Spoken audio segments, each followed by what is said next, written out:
This is a free sample of the book Benefit from Your Breakup by Cairo, Copeland. First half of this book is posted right here on YouTube, free for everyone to listen to. If you like this content and want to hear or read the rest, or want to listen to it free of ads, visit reinventideal.com/breakup. The book is available on Kindle, paperback, and Audible at reinventideal.com/breakup. Chapter 2. Self-defeating behaviors to shed yourself of. In our first session, Jason could barely speak. His voice was extremely timid. This was certainly not the man his friends were used to interacting with. It was clear to me what was going on in his head. Rumination. The constant dwelling on negative and hurtful thoughts to the self grew quickly into anxiety, and then depression. When I was just a dating coach, I often saw the guys that were rejected the most and had their self-esteem completely eroded, but it was easy to build them back up. The rejections they endured were from strangers that knew nothing about them. Realization of this often helped them forget about past rejections, but this one Jason had to push through was a rejection from someone far from a stranger. I often tell the other guys that rejection is not personal. This time, it was personal. She knew so much about him, yet still chose to abandon him. The depressing thoughts were completely rational for him to think, and each fed off of another, giving more power and invincibility to the overwhelming negative theme that he was just unlovable. What this does by effect is for the abandoned to adopt self-defeating behaviors that often have them unintentionally push others away. Sometimes, even the others that could help reduce their suffering. This one woman who knew him so well couldn't continue to love him, thus no new woman who does not yet know him could love him either then, his mind ruminated. With this poison eroding his confidence, it was no wonder that other girls in his life and at dance class were not interested in him. The loneliness further poisoned his thinking as he constantly thought about his ex, which only intensified the pain. While this occurred, he had convinced himself that the only way to solve the matter was to win her back and convince her that the relationship must be rekindled. It caused him to mistake creepy gestures for romantic ones, such as showing up at her house unexpectedly to talk to her, leaving notes on her windshield. He almost sent her a recording of himself singing a sappy heartbreak song. He still thanks me to this day for stopping him from doing that. This intensifying of the pain is self-perpetuating as much as the self-confirming beliefs and eventually self-fulfilling prophecies of being unlovable. Jason's thoughts began to overanalyze every action he ever committed while with her, and now, after being without her.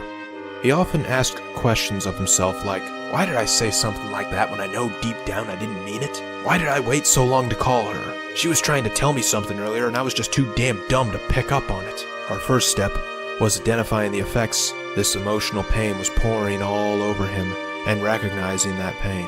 The people around him, family and friends, offered him no recognition of his feelings. They offered him only platitudes and cliches. They all meant well, but no one understands. After a few weeks of it, when all he was craving was a recognition of his basic humanity, they started to shed themselves of their sympathies on the matter. They began to ostracize and ignore him. They wished for the energy-draining, butt-hurt bitch boy to just stop bitching. The lack of give-a-shit his community had was perfectly acceptable for the simple fact that he was male. Bouncing right back after getting your teeth knocked out and facing the world asking for more hits in the face is what's expected of you. It's like entertainment for a sadistic audience that we call society. Since no one sympathized with him, he remained isolated. At first it was by choice, but later, friends stopped inviting him to gatherings altogether. His phone calls were often cut short by the recipients, texts were unreturned, and very clear cries for help on social media were scrolled right past. He then isolated himself as a reflex to protect himself from an uncaring world. The only thing that looked remotely friendly to him was a piece of rope long enough to hang himself with. Thankfully, he had thought of doing a Google search on the matter and a Craigslist browsing for help before that point came. Even in less severe circumstances, though, emotional pain of this magnitude is often unchecked by men with regularity. It went untreated for Jason for so long that it grew in severity enough to impair his ability to function as a person in the world. Never would we let a scrape on our shins go unattended if it stopped us from being able to walk, but emotional wounds are often left uncared for until they kill our capability of living our lives. Main takeaway: sort out all the people in your life from those that legitimately care about you to those that do not. Look for the ones that were only your friend when you were with her. Look for the ones that supposedly cared about you but never showed up when it really mattered. Then drop these people from your life. You owe them nothing, and you are missing nothing. A fatal error many guys make is to complicate their lives and justify why they do it. A life is made less complicated by shredding up those justifications and seeing the raw reality of the situation. You have no reason to keep in touch with people that are of no benefit to you. As you'll soon discover, what makes a more enjoyable life is not having more things to care about, but less things to care about. The same goes for people. Having less of them to care about, less of them to stress you out, and less of them to make demands of you and keep up with makes for an easier life to manage, and eventually, a happier life. Thank you for listening to this free sample of the book Benefit from Your Breakup by Cairo Copeland. If you enjoyed it and want to hear or read the rest, or want to listen to it free of ads, visit reinventideal.com/breakup. The book is available on Kindle, paperback, and Audible at reinventideal.com/breakup.